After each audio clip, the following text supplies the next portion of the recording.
Bueno, ya se lo decía, está con nosotros aquí en la cabina la filóloga española Irene Vallejo, autora de un libro maravilloso, El infinito en un junco, que relata la travesía del libro desde la antigüedad del papiro hasta la actualidad. Irene, bienvenida a México.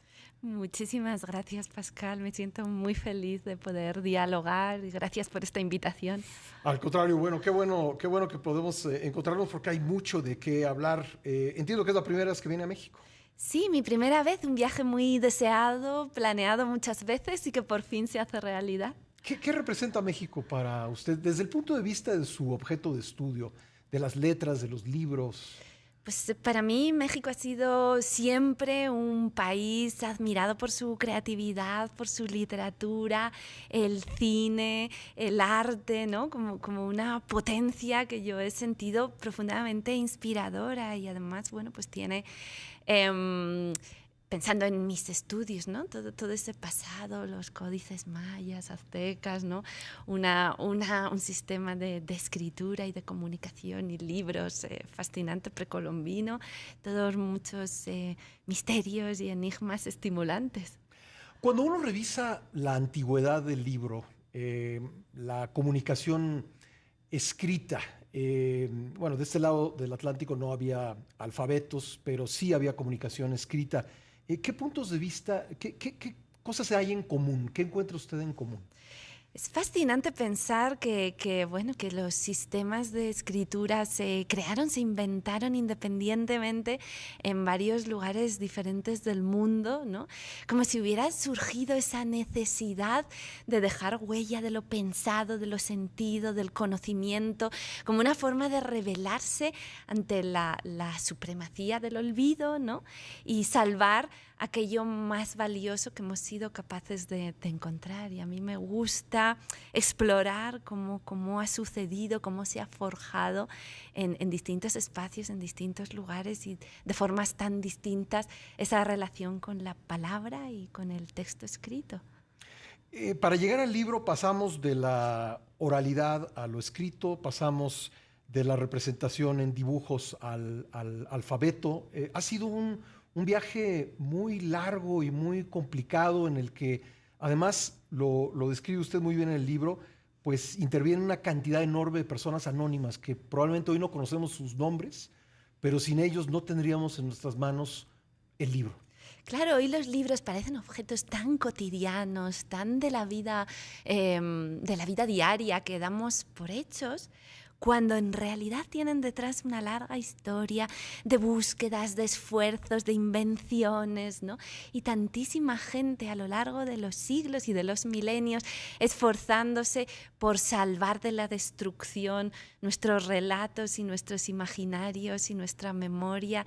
Es hermoso, yo creo que era necesario homenajear a todas esas personas desde las más antiguas bibliotecas, las librerías que son ya existen hace milenios, los maestros, las profesoras, toda la gente que ha llevado libros, que los ha protegido de las persecuciones, de la censura, gente que se ha arriesgado para salvar un legado de palabras. Es bello y me parece importante pues hacerles ese gesto de reconocimiento porque habitualmente esas personas no aparecen en los libros de historia y sin embargo todos juntos han sido los responsables de una gesta muy bella que todavía continúa. Usted describe lo difícil que era mantener el papiro, lo duro que era guardarlo ante el efecto del medio ambiente y también pues, de guerras, de catástrofes.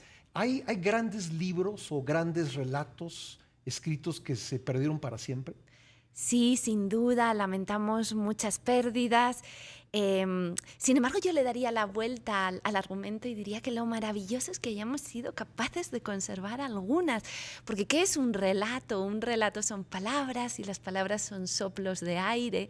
Parece casi imposible conservar a lo largo del tiempo algo tan etéreo, ¿no? Como ese aliento que sale de nuestras bocas y sin embargo con ciertos poemas, con ciertos textos, con ciertos relatos, fábulas, narraciones, lo hemos conseguido y eso es es bellísimo, es un gran logro y nos parece tan cotidiano y estamos tan acostumbrados, pero yo invito al asombro de pensar que algo tan frágil como una historia se pueda conservar y pueda pasar de generación en generación. Es decir, lo que usted dice es que es increíble que pese a que todo parecía estar confabulando en contra de que esos relatos antiguos sobrevivieran, hemos conseguido traerlos hasta hoy en forma de libro muchas veces. Exactamente, que hayan sobrevivido algunos ya es casi algo que roza lo milagroso, ¿no? Y es hermosa esa palabra que citaba, la confabulación, ¿no? Porque yo creo que la literatura es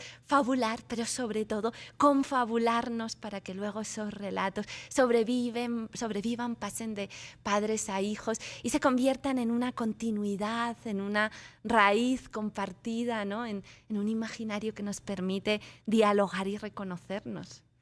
Usted dice en el libro que la escritura comienza, de hecho, por una razón muy práctica para tener registro de las propiedades, pero creo que en el fondo no es el deseo de perdurar del ser humano el que lo lleva a escribir. Sí, estoy totalmente convencida. Es cierto que los primeros textos de los que hay constancia pues son contabilidad de los palacios, documentos, ¿no? Empezamos con las cuentas, pero enseguida llegaron los cuentos, ¿no? Y bueno, pues de los inventarios pasamos a las invenciones. Hay como un deseo en todo ser humano, ¿no? Que late dentro de no acabarse del todo, de no morir y desaparecer, y a través de esos relatos, de nuestras creencias, de nuestras religiones, de nuestras intuiciones y de esas emociones que se plasman en la poesía, yo creo que hemos conseguido una forma de inmortalidad a través de las palabras y eso es bello. Y la parte lúdica, a mí hay muchas perlas en su libro, pero hay una que me encanta, que dice usted que el ejemplo más remoto de la escritura alfabética se encontró en un vaso, en el vaso de Dipilón, que podemos ubicar entre 750 y 650 antes de Cristo, y la inscripción dice: el bailarín que dance con mayor destreza, y se entiende que fue el ganador quien ganó ese vaso, es quien bailó mejor. Sí. Y se dejó eso escrito en el vaso. Exactamente, ese primer texto griego, el más antiguo conservado, de escritura alfabética, nos recuerda un momento de felicidad en un banquete donde se celebra un concurso de baile y entonces el ganador, muchos años después, en ese vaso hace tallar el recuerdo de aquella victoria feliz en un momento de asueto, de celebración y de fiesta, y se lo lleva a su tumba porque quiere ser recordado, ¿no? Quiere que parte de su ajuar sea ese vaso y ese recuerdo feliz, ¿no? Y así es como empieza la escritura alfabética en un contexto de felicidad compartida, de banquete, de simposio, algo que amaban los griegos y que seguimos amando nosotros todavía, ¿no? Una forma de celebrar el hedonismo y el placer de la vida. Hay mucho del libro dedicado al mundo helénico. ¿Qué tan importante es para nuestra cultura? Es importante porque nos ha legado toda una serie de mitos, de leyendas, de reflexiones, de invenciones y de hallazgos como la democracia, que luego han continuado con nosotros y que hemos seguido recreando, ¿no? y que de alguna manera nos explican cómo hemos llegado a ser quienes somos. También, por otro lado, quiero insistir en que yo no idealizo el mundo griego antiguo ni el Imperio Romano. Por supuesto, fueron periodos muy duros de esclavitud, de imperialismo, de conquista, de misoginia, ¿no? Entonces, me gusta quedarme con lo más bello de aquellas ideas, de aquellos pensamientos, reivindicar cómo hoy nos siguen interpelando y dialogamos con ellos. Podemos seguir aprendiendo, pero tampoco tenemos que subirlos en un pedestal porque hoy comprendemos mejor que nunca los aspectos más brutales de esa sociedad. Y sin embargo, los romanos hoy el contraste es muy fuerte con la guerra que desgraciadamente tiene lugar en Ucrania y se están arrasando ciudades y se está diciendo a los ucranianos que no tienen derecho a ser un pueblo y que su idioma no es idioma. Y los romanos, habiendo hecho todas las cosas brutales que usted menciona, pues creo que tuvieron ese reconocimiento por la cultura griega. Sí. En general, los romanos pues intentaban asimilar a quienes conquistaban, les concedían rápidamente la ciudadanía. Dentro de todo combinaban la brutalidad con un intento de incorporar y formar ¿no? una comunidad amplia. Entonces, bueno, allí en el Imperio Romano se producía ese encuentro entre la civilización y la barbarie del que hablaba Walter Benjamin, ¿no? Y bueno, creo que es interesante destacar las dos dimensiones. Lo que está pasando ahora en Ucrania es realmente devastador, ¿no? Y a mí me hace pensar que realmente habíamos olvidado lo habitual que es la guerra, pensábamos que lo normal es la paz. Y la historia nos dice todo lo contrario. De hecho, en los 3.000 primeros años registrados de historia se ha hecho un cálculo que dice que solo unos 200, en torno a unos 250, fueron años de paz. El resto del tiempo había guerras en marcha. Los griegos, los romanos luchaban constantemente. Y yo creo que ahora es importante que recordemos que el abismo de la guerra está siempre cerca.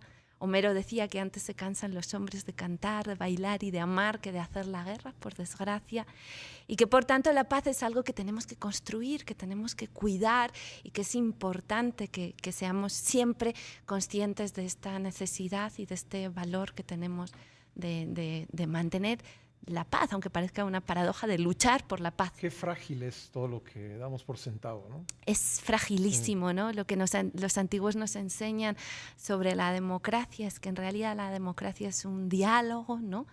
Que los libros y la literatura y el arte nos ayudan a ponernos en el lugar de otro, y es importantísimo proteger ese diálogo, porque cuando fracasa la lengua, entonces enseñamos los dientes, ¿no? Que es lo que sucede en la guerra y las es espadas, terrible. las armas. Sí. Por cierto, hay muchas guerras relatadas en el Infinito en un junco, y una que me pareció, bueno, no una guerra, pero sí un enfrentamiento muy interesante entre el rey Ptolomeo V y Eumenes II, que justamente era un conflicto por el libro. Sí, era un conflicto por las bibliotecas, ¿verdad? Ahora nos parecería extraño que se entablara una guerra por la primacía en las bibliotecas, pero así fue en la antigüedad. El mundo egipcio estaba muy satisfecho de la biblioteca de Alejandría, que era como el gran emblema de su imperio, y en el reino de Pérgamo había nacido una biblioteca rival a la que decidieron combatir cortando el suministro de papiro, y entonces fue cuando la gente de Pérgamo inventó, desarrolló, mejoró otro sistema que hemos llamado y conocemos como pergamino, precisamente recordando su nombre, y allí tenemos pues eso, un conflicto basado en quién poseía la biblioteca más grande, ¿no? Mejor dotada, el conjunto de la sabiduría. Y esto es importante porque me gusta destacar que el conocimiento es saber, lo ha sido en el pasado y lo sigue siendo hoy. Por eso los libros son importantes, porque su historia es la historia de la democratización del acceso al conocimiento, que es una forma de ser poderosos o al menos de ser libres. Es saber y es poder. Sí. Por cierto, que dedica buena parte de la investigación a la biblioteca de Alejandría. ¿Por qué es tan importante este lugar? La Biblioteca de Alejandría es un gran mito, ¿no? que Borges convirtió casi en un símbolo de nuestra sociedad y de la creación, ¿no? Junto con Babel. Y yo creo que es interesante regresar, imaginarnos, ¿no? Yo intento tomar de la mano al lector y llevármelo para reconstruir cómo sería aquella biblioteca legendaria y qué sucedió allí, qué fue tan revolucionario. Por ejemplo, se empezó a traducir los textos de otros pueblos y de otras culturas, lo que nos colocó, ¿no? En una posición de interesarnos por el otro, por lo que se piensa, enriquecer nuestras propias ideas, algo que no ha cesado desde entonces y que creo que es maravilloso, ¿no? Ese diálogo de todas las geografías y esa polifonía de todos los pensamientos y las ideas, y eso de alguna manera nace en Alejandría. Y también el proyecto de poner todos los libros al alcance de la gente común, porque al principio de la historia los libros eran el privilegio, ¿no? El monopolio de los reyes, de los aristócratas, de las grandes órdenes, y hay allí una búsqueda de ponerlo al alcance de todos, que yo creo que es algo conmovedor y bello, ¿no? Y que es en definitiva el gran argumento del infinito en un junco, como hemos conseguido que los libros ya no sean el patrimonio de unos pocos, sino que todos nosotros nos sintamos bienvenidos entre sus páginas y entre sus brazos, ¿no? Los brazos de los libros. Por cierto, me emocionó mucho saber, no conocía el dato que entre los muchos rollos o papiros que había en la Biblioteca de Alejandría había una suerte de guía Michelin Sí. en la que venían los mejores cocineros del mundo en ese momento. Sí, ¿no? había 7 cocineros célebres, como las 7 maravillas o los 7 sabios de la antigüedad. Sí. Seleccionaban cada uno con su especialidad gastronómica, ¿no? Y había pues tanto una literatura, ¿no? sobre recetas gastronómicas, como también un poco de ironía y sátira sobre esos cocineros que se habían convertido en personajes muy importantes y en algunos casos un poco endiosados, ¿no? Uh-huh. Y hay textos de la antigüedad que nos hablan como, bueno, se dedican un poco a vender humo al mismo tiempo que vender sus recetas, y todo eso resulta extraordinariamente actual, ¿no? Vemos cómo la sociedad antigua se relacionaba con sus personajes célebres, con la gastronomía, con la literatura, con la cultura, y se experimenta una curiosa sensación de que ahí ya estamos nosotros, ¿no? Que claro, hay algo porque de además les gustaba hacer listas, igual que a nosotros. Sí, les encantaban las mejores listas, sí, los mejores libros, los mejores autores, los mejores destinos turísticos, que al final son las maravillas de la antigüedad, ¿no? Los más sabios, eso sí, es interesante que ellos también seleccionaban las personas más sabias de cada momento, algo que nosotros no hacemos por el momento. Nosotros preferimos las listas de los más atractivos, los más seductores, ¿no? Los más ricos, pero no, nos planteamos hacer una lista de los más sabios, que sería interesante, ¿no? Las personas que más pueden aportar en este momento a nuestros debates. Una de las conquistas de los lectores que usted menciona en el libro es el derecho a leer en silencio, o la práctica de leer en silencio. Antes se leía en voz alta. Siempre hemos pensado que se lee de la misma manera en todos los periodos históricos y está muy lejos de ser así. Hay rituales de lectura distintos en cada época y eso tiene mucha importancia, ¿no? Porque en el momento en el que se lee en silencio ya nadie puede saber dónde está tu mente, ¿no? Qué palabras, qué estímulos, qué universos habitas en ese momento. Y por tanto, el paso a la lectura en silencio es un paso a la libertad, ¿no? ¿Y cuántos de nosotros hemos colocado un libro dentro de otro o hemos leído a escondidas debajo de la manta para que nadie se entere de lo que estamos leyendo? Y creo que nos sentimos identificados, ¿no? Con ese momento en el que de repente ya se empieza a leer en silencio, en privado, y eso tiene algo mágico de embarcarse en una máquina del tiempo y viajar a otro lugar de la mano de esa voz que está dentro del libro, a otro tiempo. Y me gusta destacar que somos la única especie que podemos hablar con los muertos a través de los libros, ¿no? Escuchamos las voces de personas que ya no están entre nosotros y que nos hablan y que nos cuentan sus experiencias, sus vidas. Es algo que si ahora lo estuviéramos presentando como un descubrimiento tecnológico actual, la gente diría, es una maravilla. Sin embargo, ya existe desde hace tanto tiempo la posibilidad de comunicarnos con el pasado, saber cómo vivieron las personas hace siglos y hace milenios y entender sus ideas, su mirada sobre el mundo. Y en la pandemia eso ha sido un refugio para muchos, ¿no? Poder no estar pensando todo el tiempo en el virus o en cualquier situación, una situación de guerra o alguien que está preso. Puede tomar un libro y en un momento ya no estar ahí donde está físicamente, está en otro lado, su mente está en otro lado. Nos rescató de la obsesión, nos ofreció horizontes a los que proyectarnos cuando estábamos encerrados, ¿no? Porque dicen los neurólogos que cuando leemos un libro, nuestro cerebro se deja engañar, ¿no? Y digamos, activa las zonas que se corresponden con la acción del libro. Si un personaje está corriendo y es perseguido, nuestro cerebro activa la zona de nuestro movimiento, ¿no? De la zona motora. Entonces, es cierto que de alguna manera vivimos, como siempre hemos dicho los grandes lectores, leer libros es vivir otras vidas. Pues de alguna manera, neurológicamente estamos viviendo esas vidas. Y creo que durante el confinamiento, la posibilidad de vivir otras vidas, de entrar en otras pieles, de mirar por otros ojos, nos rescató, al menos momentáneamente, de la angustia y del miedo. Y creo que además hay un mensaje muy esperanzador en la literatura, y es que nos hemos enfrentado desde el comienzo a guerras, pandemias. De hecho, la Ilíada, que es el primer texto de la literatura europea y occidental, ya empieza con una pandemia y con una guerra, ¿no?